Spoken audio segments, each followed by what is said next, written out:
Welcome to the official YouTube channel for the Colin Cowherd podcast. Go on, hit that subscribe button if you're new so you don't miss any of our great football content this season.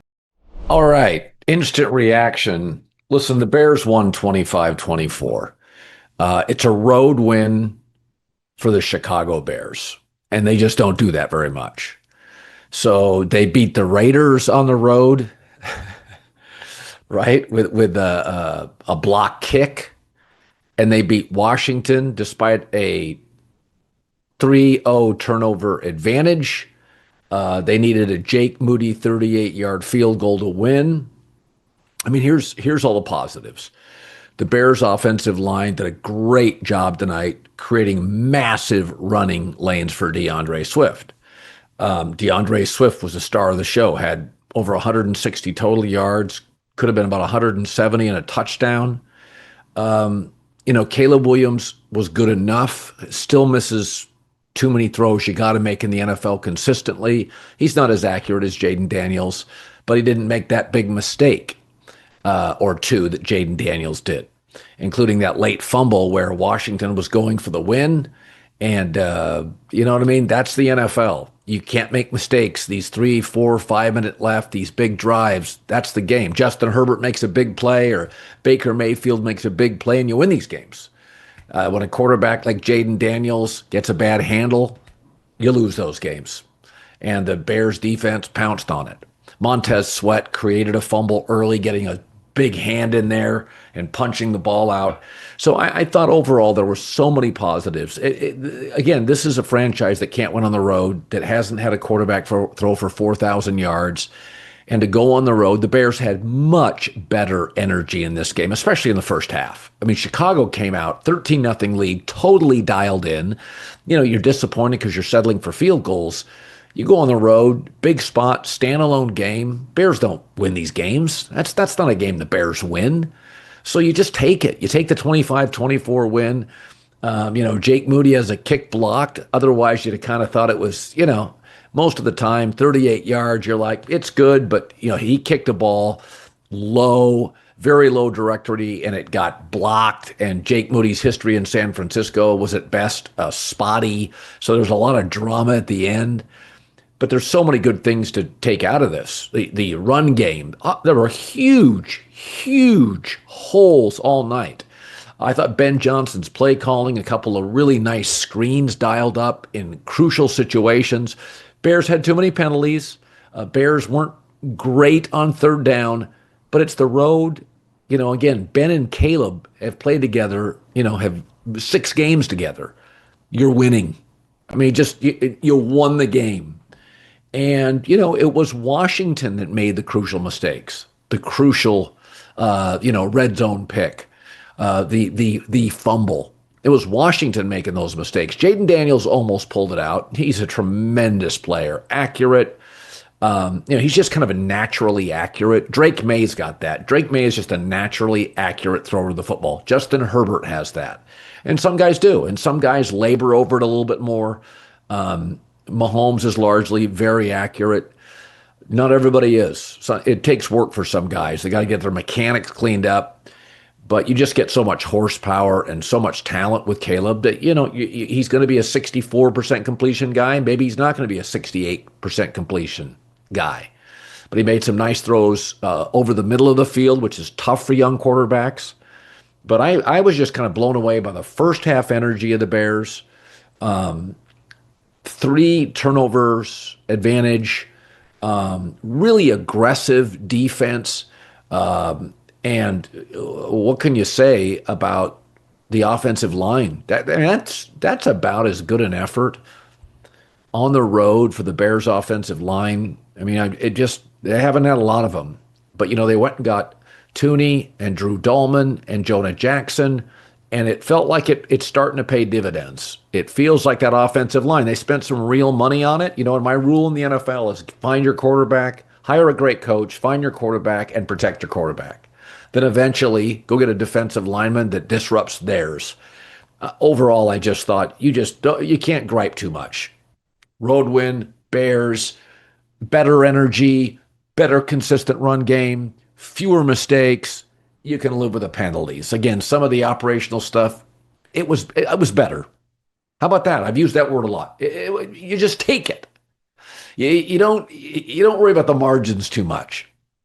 Um, you watch the NFL. I watch the NFL. They're just those games. Like Denver was awful against the Jets. They won. Fly home from London. Great. Now you get to go home and play the New York Giants. Take it. You just take that.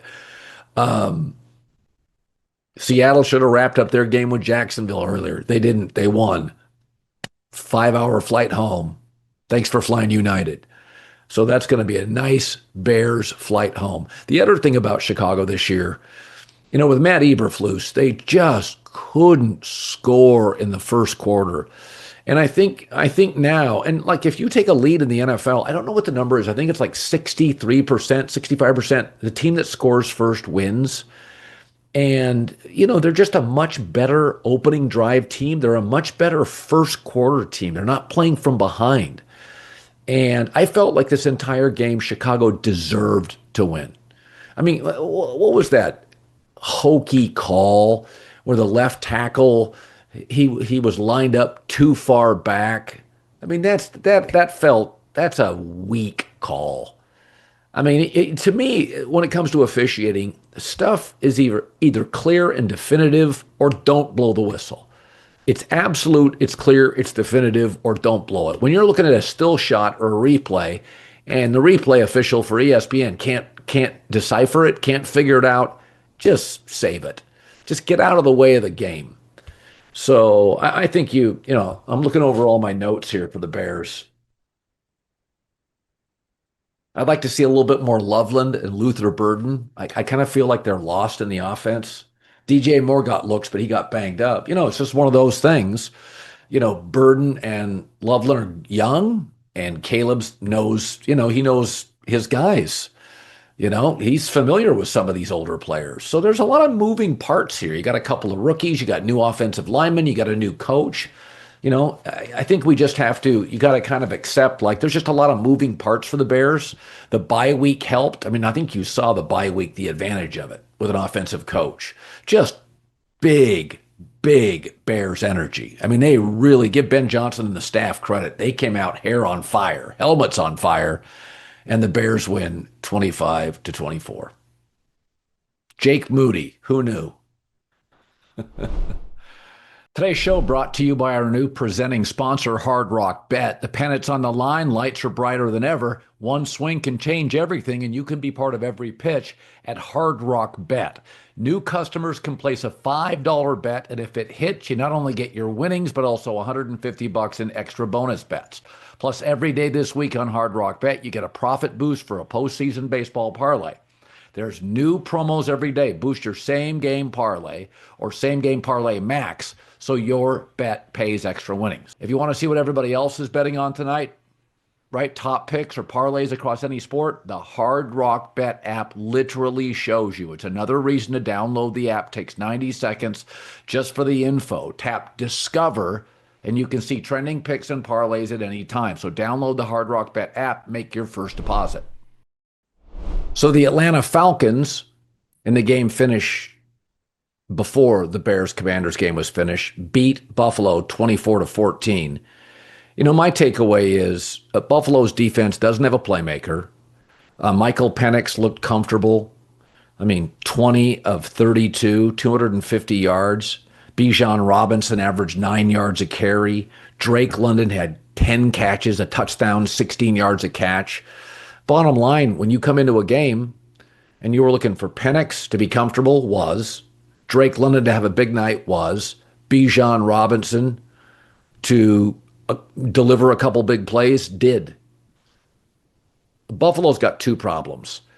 Mike Vrabel has been coaching the Patriots in 6 games. He's already in first place. What does that tell you? Sean McDermott has had Josh Allen for all these years, and there's always a hole in the team. McDermott's solid, but Mike Vrabel with Drake May, who's still sort of refining his craft, walk in, they're already in first place. And I just feel like Michael Penix was comfortable. Drake May, back-to-back losses. He was comfortable. So, and when you pay the quarterback big money, you have to, you're going to have weaknesses. But Andy Reid tends to solve and find ways to solve the weaknesses. I mean, Sean McDermott, outside of the opening drive, they don't have enough of a receiving arsenal. They just don't. Again, they fall behind after the opening drive. The offense sputters. Josh Allen has a couple of turnovers. They're not generating things on the perimeter. Their pass rush is hit and miss. Michael Penix looks like another hit for a young quarterback. He throws a beautiful ball. I always said he was a bigger, stronger Tua, just a bigger, stronger arm. Helps that he's playing in a dome. I mean, it's easier to quarterback for a young quarterback to be in, dome weather or warm weather than cold weather. But Penix, with time to throw, dialed it up tonight. I mean, Drake London was doing whatever he wanted to do. Bijan Robinson had that huge, longest run from scrimmage this year.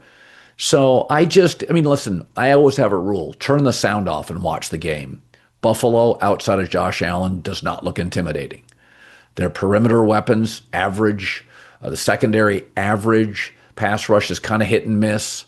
And, I'm watching guys like Sean McVay and Kyle Shanahan. Like, Kyle Shanahan's lost almost all his major weapons, and they're winning or going toe-to-toe with Tampa. And I'm watching Jim Harbaugh with a third-string running back and 3 offensive linemen go on the road and win late. And here's Sean McDermott going down to quirky, inconsistent Atlanta, and the Falcons offensively kind of did what they wanted to. I mean, the game plan was get it to Drake London and let's get Bijan Robinson cooking. Let me look at the total yards for the Falcons here. The Falcons had 443 yards, 6.7 yards a play, 22 first downs, win time of possession. I mean, even Josh Allen and the Bills had more penalties than young Michael Penix. So, I mean, I think there's these markets that, like a Pittsburgh or a Buffalo, they don't like firing their coaches. They're loyal, sometimes to a fault. But, it creates continuity, and that's always a pretty good thing. You don't want to be the Jets and the Giants running through GMs and coaches, I guess. But I watch Buffalo after watching Kansas City the last couple of weeks. Buffalo's not competing with Kansas City. Kansas City's offense, once they get Rashee Rice back, I mean, they're scoring 31 a game now against, competition. I mean, Detroit is a really good football team up and down the field. Buffalo's not stopping that. I mean, just turn the sound down and watch Buffalo. Take out Josh Allen. There's not enough weapons, and now they're losing to good teams.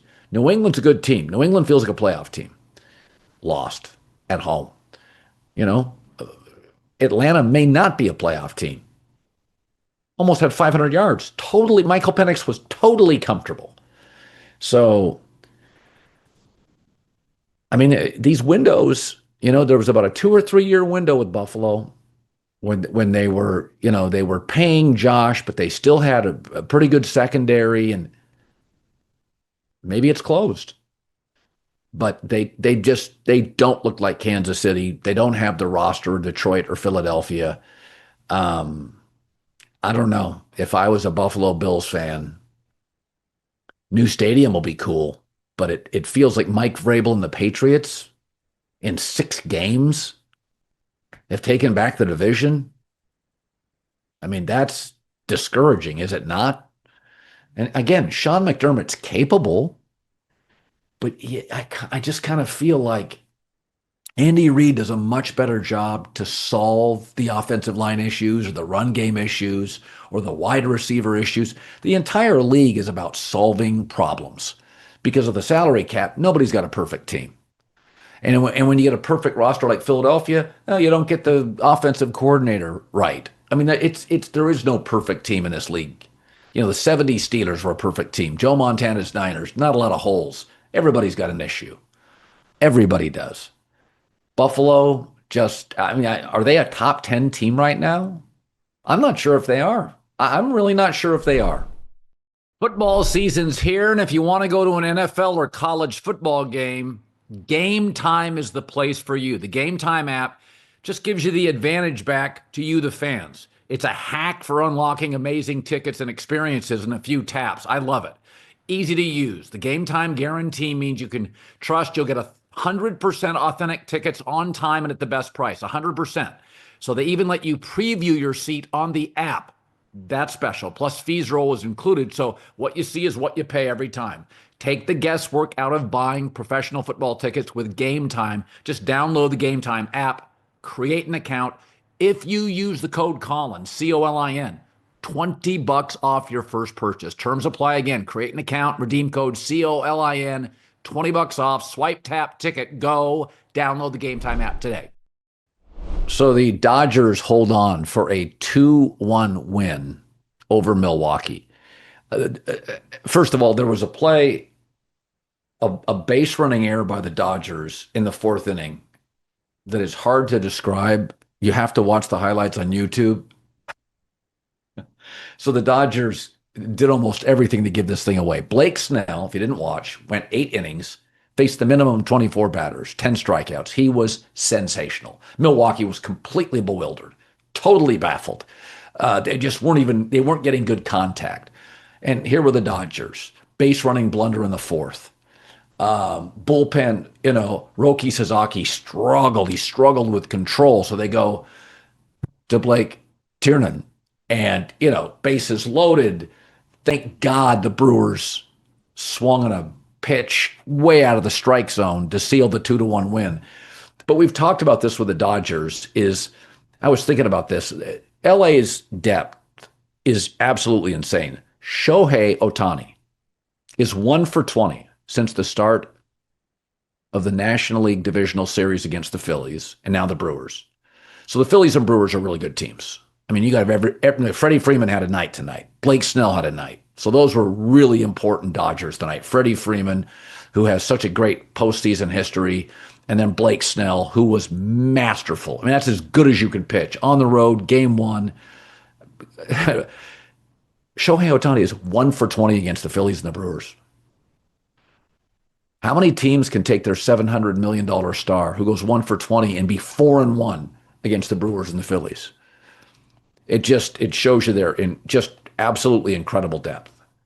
And Roki Sasaki is a sensational, is it 23 or 24-year-old right-hander for the Dodgers. He came in, he was going to be a starter. They moved him to the bullpen, had an injury, and throws absolute gas. But he just couldn't really get, he just didn't have great control. He didn't have his great stuff tonight. And he got in big trouble, so they yank him, and they go to the bullpen again for the second time to just get 3 outs. Blake Snell's perfect for 8. They need 2 pitchers in the 9th, and they escape. I mean, that's how it feels like. I tweeted this. There's not a screenwriter in L.A. that could create more drama than the Dodgers bullpen. You got to go in with 2 and 3 run leads. It's just always a white knuckler. But the Dodgers, like tonight, it was Blake Snell and Freddie Freeman, and that's what you have to do in the postseason. You can't rely on one guy. That's the Yankees issue, where it's very much about Aaron Judge. And can Max Fried win a couple of games? I mean, they're very dependent on a couple of guys, very dependent on the home run. Dodgers aren't. And it's going to be a great series. Milwaukee, I think they used 6 different pitchers tonight. Dodgers were getting contact all night. I mean, Dodgers felt like you were waiting for the Dodgers to break this thing open. And to the credit of the Brewers, they just kept holding on, sent out different arms, would escape innings, base running blunder by the Dodgers. So a great sports night. In review, Buffalo does not look like a team capable of even getting to a conference championship. The Dodgers, all their games are dramatic. On a night that Blake Snell was as good as any pitcher since Don Larson, it was dramatic. It came down to the final out. And Chicago won a road game. I mean, you can't even criticize it. It wasn't pretty. The Bears won a road game. A primetime road game. And they score first, and they take leads, and they ran the ball. and they're running lanes and they make big, big defensive plays. Not everything is art.